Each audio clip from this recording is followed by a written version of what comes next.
The fall of the year can be a really difficult time of the year to fish in most places in the South because of the fact that the water gets a lot clearer. The shad are balling up and moving around a lot. They're moving a lot and the fish are following the shad. So the normal situation of just getting in and finding a lot of heavy cover, good heavy cover in shallow water near deep water will work sometimes, but most of the times it won't. So what you got to do is really concentrate on finding the areas that have the shad, finding the areas that have the shad.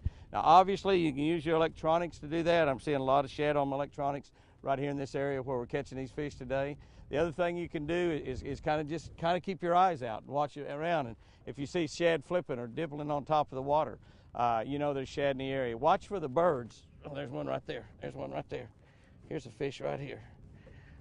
Oh yeah, good fish. Nice bass. And one of the best baits to get them on this time of the year, obviously, is this little crankbait. I mean, this crankbait is a good one. That's my favorite right there. They're not really eating that bait good at all. Look at that. One hook and hooked outside the mouth. Outside the mouth. He did not bite the bait. He just come up there and took a little swipe at it. It's got dynamite hooks on it, and the hooks got him. That's a nice fish, though. Nothing wrong with that fish at all.